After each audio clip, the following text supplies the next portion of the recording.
Sepatu lokal baru nih. Halo teman-teman semua, ketemu lagi di Basket Channel. Gimana kabar kalian semua? Pada sehat kan? Sekarang mah yang penting sehat aja lah pokoknya, ya nggak? Jadi karena kita udah lama banget nih nggak ngeluarin video review sepatu, dan kebetulan ada salah satu brand lokal nih yang baru banget ngerilis sepatu basket barunya mereka.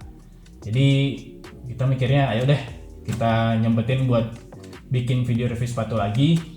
Dan untuk sepatunya apa, kalian pasti udah pada tahu kan sepatunya apa. Nah, sepatunya tuh sepatu GD1 dari Guard Indonesia, teman-teman. Buat kalian yang belum tahu Guard Indonesia ini apa, jadi Guard Indonesia ini salah satu brand lokal yang nyediain perlengkapan basket gitu, kayak contohnya sleeve, kaos kaki, jersey juga gitu ya kayaknya. Terus bola juga banyak tuh mereka nyediain. Dan buat sekarang mereka mulai merambah nih di sepatu basket di GD1 ini sih yang pertama.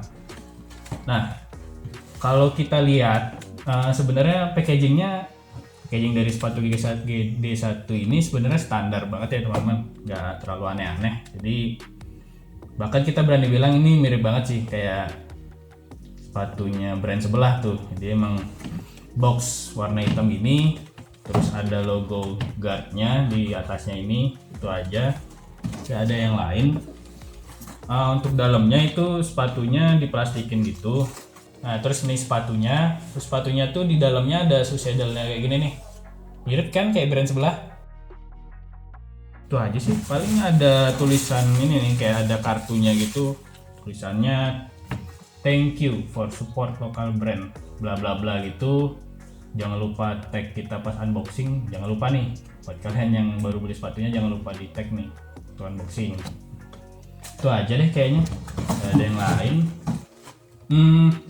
Oh ya, buat colorway dari sepatu GD1 ini ada 3 colorway teman-teman. Itu ada colorway putih yang ada aksen ungu oranye gitu, terus ada colorway yang biru, itu ada mainin warna biru, hitam sama warna hijau gitu.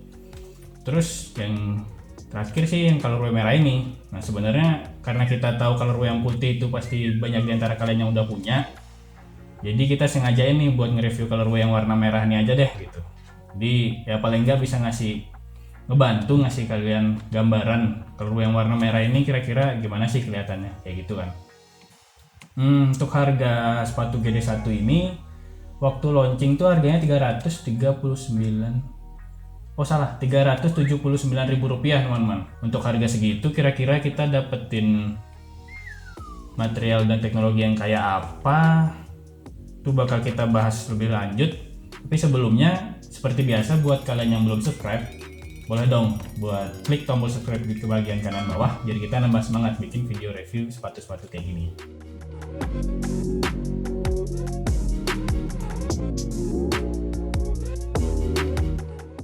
Kalau ngebahas desain dari sepatu GD1 ini, dari pertama kali kita ngeliat, emang kita ngerasa desainnya emang berani banget ya teman-teman.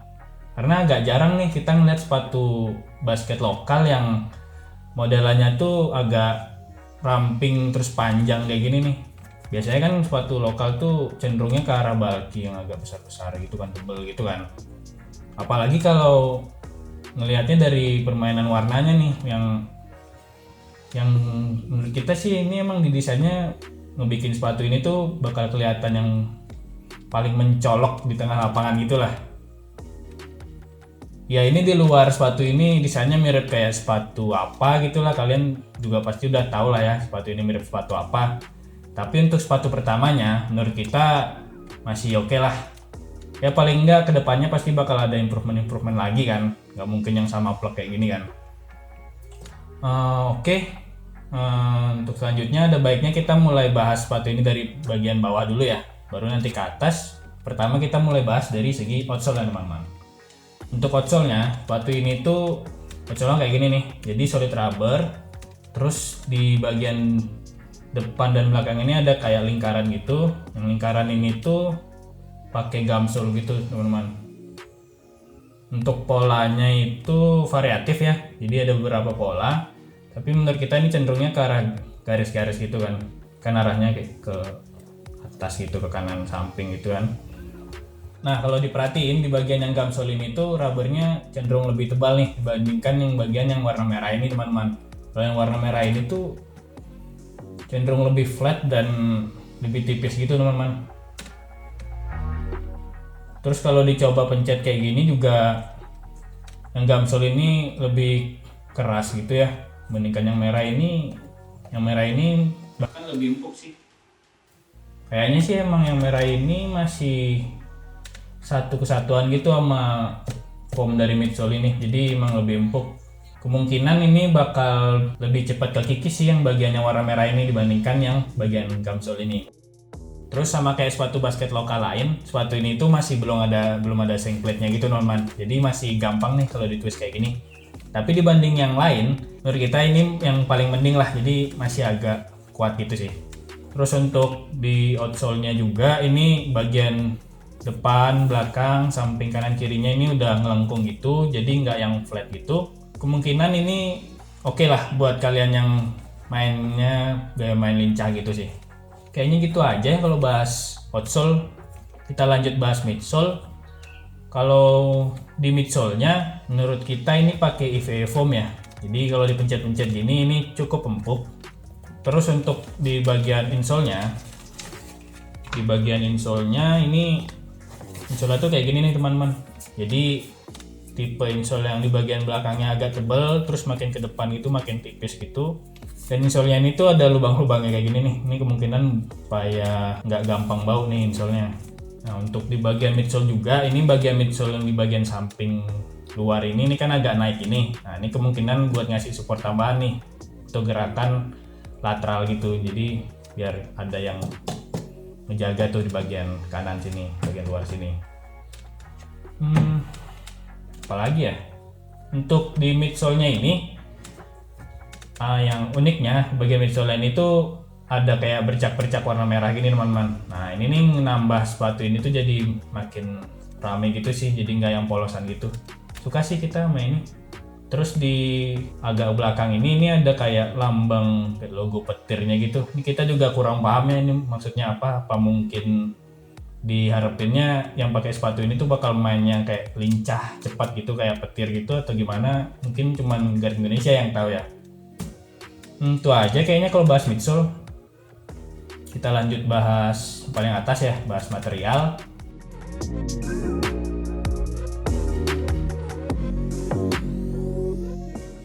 Ya kalian tahu sendiri kan kalau per material sepatu ini tuh yang bikin sepatu ini kelihatan mencolok banget gitu kan. Nah, dominannya sepatu ini tuh pakai material synthetic leather gitu, teman-teman, kayak gini. Jadi ngelingkupin dari depan, samping, belakang tuh di bagian bawahnya gitu. Dan kalau ngomongin leathernya ini kita nggak bisa berharap banyak ya, dari harga 300 ribuan terus minta leather yang premium gitu kayaknya agak mustahil kan. Tapi agak salut sih Guard Indonesia bisa memanfaatin dari penggunaan material leather ini dipakai buat media, nuangin motif-motif yang kita juga nggak tahu ini motif apa, tapi paling nggak yang jelas ini ngebuat sepatu ini tuh kelihatan jadi rame gitu kan. Agak jarang kan ngeliat warna yang rame kayak gini ya, kalau pakai material lain kayaknya agak susah juga kan ke motif-motif yang agak rame gini. Kalau ngomongin detail-detail apa aja yang di leathernya itu ada tulisan Guard nih, ini brandnya, terus ada logo petir lagi, lightning lagi. Terus di bagian ankle luar ini ada logo Guard ini. Ini agak sayang sih. Nah, logo-logo ini tuh cuman print-printan biasa gitu ya. Padahal kalau dibuat emboss itu atau paling enggak dibuat lebih jelas dikit aja, ini kayaknya bakal nambah bikin wah sih sepatu ini. Terus untuk bagian atasnya ini pakai material knit itu, teman-teman. Oh ya, sepatu ini tuh modelnya kayak one upper booty construction gitu. Jadi nggak pakai lidah yang kepisah gitu, teman-teman. Nah, buat sepatu yang modelan kayak gini, ini nih harus banget nih buat kalian pakai size yang sesuai banget sama ukuran kaki kalian, karena kalau size-nya nggak pas itu bakal nggak nyaman banget deh pakai sepatu ini. Apalagi ya? Oh ya, yang kita agak kepikiran tuh di bagian ini kan nggak ada paddingnya, jadi paddingnya tuh beneran tipis banget gitu. Nah, ini bakal ngefek apa enggak nih kalau kita ngikat tali sepatunya nggak kenceng gitu kan? Nanti bakal kita tes deh, kita ngomongin di performance review. Terus untuk ya beneran nggak ada padding sih di bagian ankle juga nggak, tipis banget. Terus Terus untuk material talinya, nah ini kita agak suka nih, jadi talinya nggak polosan gitu, ada kayak motif-motif jahitan hitam terus merah gitu. Yang jelas ini ngebuat sepatunya jadi berasa lebih manis gitu lah. Di knit bagian ankle ini juga ada kayak jahitan merah-merah gitu, ini nambah rame sih pokoknya sepatu ini. Terus di bagian heel juga ada pull tabnya gini, ini buat ngebantu kalau mau pakai sepatunya. Oh iya, yang kita sayangin nih di bagian belakang ini belum ada TPU heel counternya teman-teman. Jadi ya agak lemah nih di bagian ini, kayaknya bahkan emang nggak ada sama sekali nih. Di bagian ini agak lemah, bahkan bisa dilipat-lipat kayak gini. Terus apa lagi ya? Oh ya, buat kalian nih, siapa tahu ada yang sama juga, yang nyari ini beneran size yang kita pesan apa bukan. Buat kalian yang nyari size tagnya itu ada di bagian heel nih, bagian dalamnya. Jadi cuma ada tulisan size tag itu 45 kayak gini nih. Ini nggak ada size tag yang isi bla bla bla gitu-gitu, nggak ada di sepatu ini. Kayaknya gitu aja kalau ngomongin material dari sepatu ini. Untuk sepatu ini nanti bakal kita coba pakai dulu berapa kali di lapangan indoor dan outdoor. Terus selanjutnya kalian bisa tungguin video performance reviewnya ya teman-teman. Jadi sebelum kita tutup, seperti biasa jangan lupa untuk like, subscribe, dan share video ini kalau kalian suka dengan video ini. Follow juga IG kita di JP Basket Channel. Semoga basketmu menyenangkan.